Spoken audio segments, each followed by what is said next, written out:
Olá, nós estamos chegando com mais um Agropauta Técnica Agrícola aqui no nosso Agropauta Web TV, o canal da AgroEffective no YouTube. Entrevistas, dicas, notícias, muita informação, debates, cultura e entretenimento num só espaço para você aqui no nosso canal. Lembre-se, então, de fazer sua inscrição aqui embaixo. Vá aqui, inscreva-se no nosso canal, ative as notificações para receber as novidades. Curta, comente, compartilhe o conteúdo. Isso nos ajuda a criar cada vez mais conteúdos como este para você. Lembre-se também de seguir a gente nas demais redes sociais da AgroEffective, onde tem muito conteúdo, toda a nossa programação aqui do canal está sendo colocada lá, cortes das lives após as entrevistas também. A gente tem colocado todo esse conteúdo, então vai lá, curte cada uma das nossas redes. Hoje aqui no nosso Técnica Agrícola, a gente vai falar de citricultura, mais precisamente sobre a questão dos manejos que são feitos aí na colheita e no pós-colheita. Conosco aqui hoje está o extensionista da Emater e também o responsável da área de fruticultura da Regional Emater de Lajeado, o Marcos Schaefer. Marcos, muito obrigado aqui pela participação conosco. Obrigado pela oportunidade e saúdo a todos os participantes dessa live e dessa transmissão. Marcos, em primeiro lugar, a gente tem aí como é que a gente pode falar um pouquinho de como é que foi essa safra da citricultura no Rio Grande do Sul? Este ano, a safra de citros ela está num estágio já de meia colheita, né? E, por enquanto, na nossa região aqui não temos perdas significativas, né? Mas na região do Alto Uruguai, né, na região de Frederico Westphalen, tem perdas em função da estiagem que se prolongou do ano passado e também esse ano.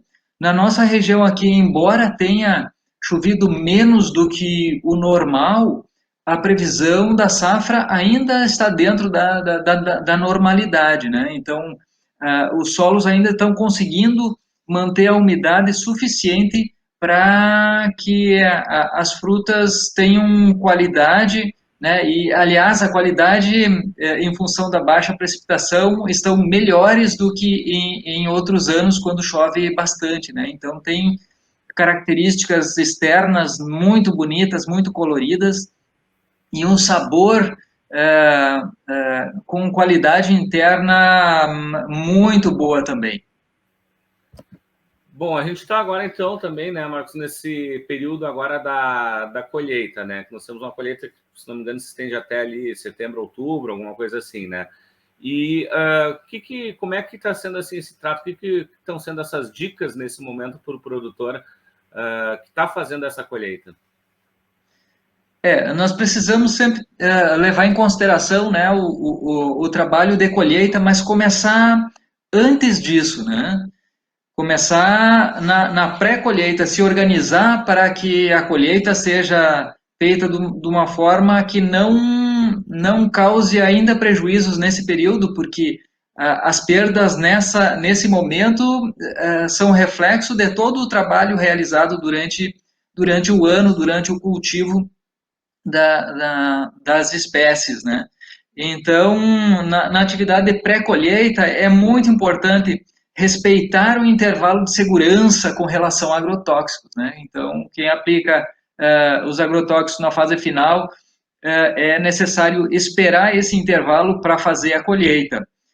Segundo é a limpeza e desinfecção da caixaria, dos equipamentos, dos utensílios que vão ser utilizados para fazer a colheita propriamente dita. Providenciar os equipamentos de segurança de proteção individual também, né, os EPIs, os trabalhadores que vão fazer esse procedimento, né, evitar as escadas, né, que muitas vezes são motivo de acidentes, e se for necessário a utilização de escadas, fazer escadas com base larga, né, ou adquirir escadas com uma base bem larga, para que dê mais segurança ao trabalhador que vai fazer o procedimento. Mas sempre que possível, preferir podar bem as árvores para que as frutas ficam na altura das mãos para fazer essa colheita. Né? Então, evita muito a questão dos acidentes no trabalho. E aí, verificar as características mínimas de cada espécie e cultivar para fazer a colheita, né? Por exemplo, que tenha um mínimo de suco necessário, né? Para laranjas e tangerinas, né? Em torno de 35 a 45% de suco são necessários, né? Para fazer uma colheita e a comercialização dela. Verificar a questão do solo e dos solúveis, né, que é a doçura dela, que dá para verificar com um equipamento, né, que dá o grau Brix dessa fruta, que em laranjas e tangerinas em torno de 9 a 10 graus para fazer a colheita. E observar a coloração dessa fruta, né, externamente e internamente. Porque, por exemplo, no início do processo de colheita das bergamotas mais precoces, quando ainda no Rio Grande do Sul não ocorreu muita temperatura baixa, não teve amplitude térmica suficiente, a casca externa às vezes fica meio esverdejada ainda, né? Fica um pouco verde, não toma as cores amarelas e laranjas características da fruta madura. Então, às vezes é uma característica negativa para o mercado. E a gente sempre quer que esteja todas as características favoráveis para que o mercado permaneça, né, e o consumidor seja brindado, né, com uma fruta de qualidade, tanto com aparência externa como qualidade interna especiais, né? Com relação às frutas cítricas, a gente precisa lembrar que elas são frutas não climatéricas, que elas precisam estar maduras para serem colhidas. Elas não continuam amadurecendo depois de serem retiradas da árvore. Então, elas já têm que estar com essas características prontas para serem colhidas. Então, esse é um passo muito importante, né? E o processo de colheita em si, o que a gente deseja, né, que é o objetivo da colheita e pós-colheita, é manter essa qualidade desde o início da colheita até o final, que as características que a fruta tem que estão na árvore consigam ser transmitidas até o consumidor da mesma forma. Então, para isso, precisamos tomar os cuidados necessários aí para que não ocorram danos nesse período, né? Então, o cuidado básico aí seria uma lei básica, né? Que é a não agressão às frutas, né? Não machucar essas frutas no processo de colheita, né? E as etapas, então, do processo de colheita, primeiro, a colheita propriamente dita, né, que é o carregamento dessas frutas, o transporte do campo até a casa de embalagem, né, ou até o galpão, onde é feito o procedimento de limpeza e classificação, né, que seja o processamento dessa fruta e a classificação, e depois a embalagem e, por último, o envio dessas frutas já embaladas e bem protegidas para os consumidores ou os locais de venda, né, para os consumidores. E a forma de colheita pode ser com tesoura, né, que é o mais apropriado para frutos de mesa, principalmente tangerinas e bergamotas, né, mas em laranjas e limas ácidas, né, pode ser realizadas com a torção e puxando, né? A torção é importante para que não saia o selo, né, da base da planta. E se for fazer o corte do ramo, né, da fruta para fazer a colheita, precisa ser feito em dois momentos. Um corta mais distante da fruta e quando já tiver na mão, fazer o segundo corte rente ao selo da fruta. O selo é o cálice, né, da fruta, para que fique com um pedúnculo de no máximo 2 milímetros, para que esse pedúnculo também não machuque as outras frutas quando forem colocadas na caixa e propriamente na sacola, né? Os cuidados na colheita propriamente dita, né? Que não deve ser colhido frutas no período inicial da manhã, principalmente quando tem umidade, né? Nesse período, as frutas estão túrgidas, bem cheias de água, digamos assim, né?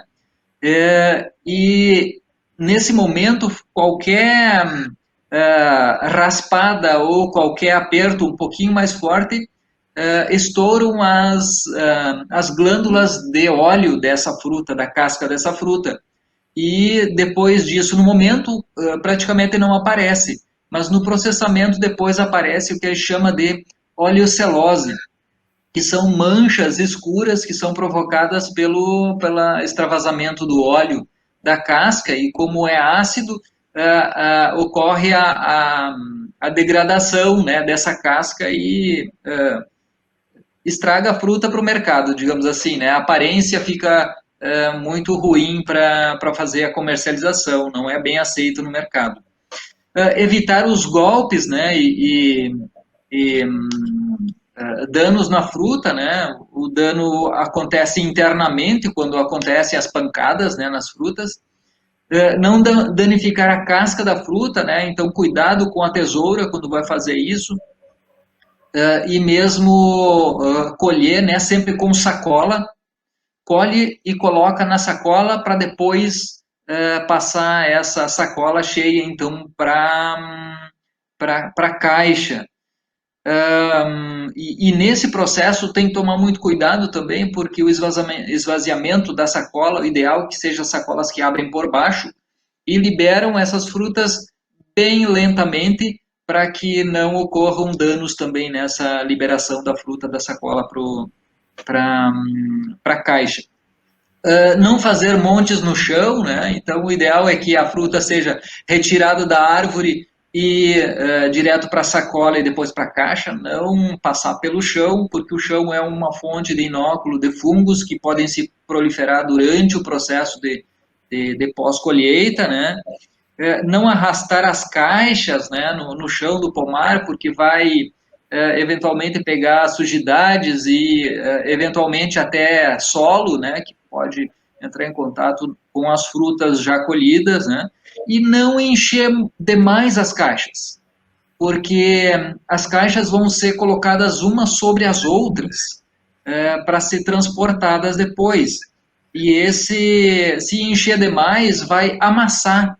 A caixa de cima amassa ou fere as frutas que estão na parte superior dessa caixa.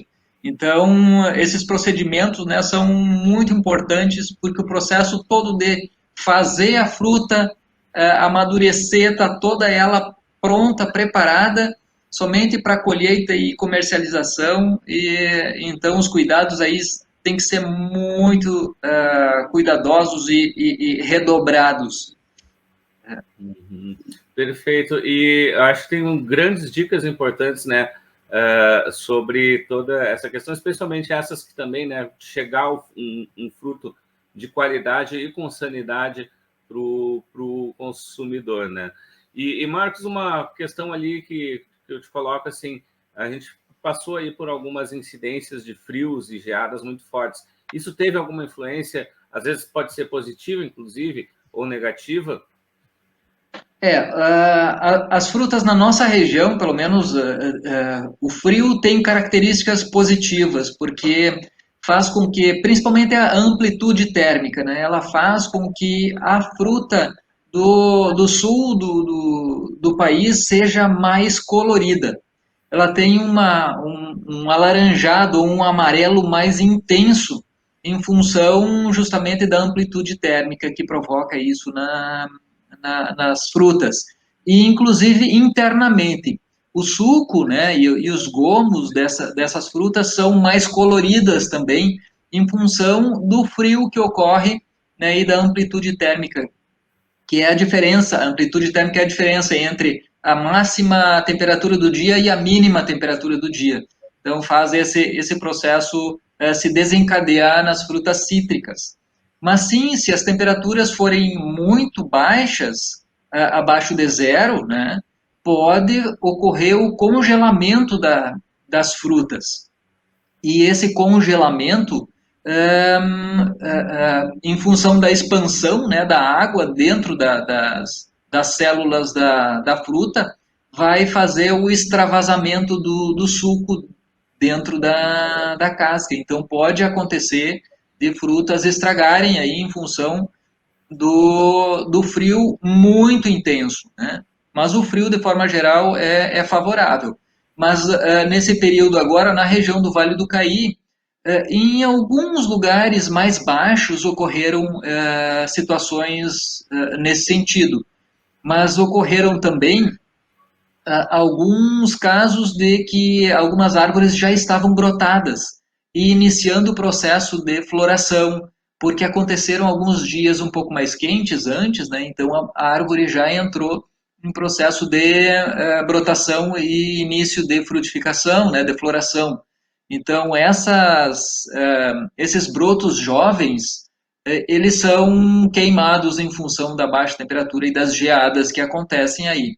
Então, tem pontos positivos, mas também tem pontos se o extremo ou a variação de temperatura entre dias muito quentes e dias muito frios pode acontecer de prejuízos na citricultura também aqui do Rio Grande do Sul. Perfeito. Marcos, também a gente está chegando aqui ao final da nossa entrevista e o que a gente pode colocar ainda de algumas últimas dicas, especialmente aí depois de colheita também nós temos a questão aí da própria árvore, da manutenção dela ao longo aí do período até o próximo período, né? Claro, eu queria falar um pouquinho também do armazenamento, né, do pós-colheita, que é bem importante. Quem tem equipamentos de câmaras frias, por exemplo, né, pode fazer o armazenamento temporário dessas frutas, né? Por exemplo, laranjas podem ser armazenadas por até 2 meses a 5 graus, com uma umidade relativa de 90% a 95%. As bergamotas e tangerinas podem ser armazenadas até 1 mês, em torno de 4 semanas, também a 5 graus, com a mesma umidade relativa em torno de 90% a 95%, por cento, aliás, da umidade relativa. E a lima ácida Tahiti também pode ser armazenada por 1 mês, com uma temperatura um pouco mais elevada, 10 graus Celsius, também com 90 a 95% de umidade. O limão não pode ser baixada muito a temperatura dele, porque ele amarela quando entra em temperaturas muito baixas. E essa é uma característica que aconteceu esse ano em limas ácidas Tahiti nas árvores, né? Com as temperaturas mais baixas aqui no Rio Grande do Sul, quando chega próximo da maturação fisiológica, o limão começa a amarelar um pouquinho antes do processo de colheita. Então, alguns agricultores perderam frutas ou tiveram que colher para suco, para o esmagamento de suco, porque o mercado não aceita a lima ácida Tahiti amarela. Ela precisa estar bem verdinha, né, para que seja dado o destino que o consumidor realmente deseja, né. E sim, após a colheita, né, os procedimentos já das bergamotas e laranjeiras, principalmente bergamotas, o procedimento das podas, né, porque já preparando a árvore para a próxima safra. Então entra muito bem a poda para diminuir o número de galhos, né, de ramos, para que seja necessária um menor processo de raleio posterior.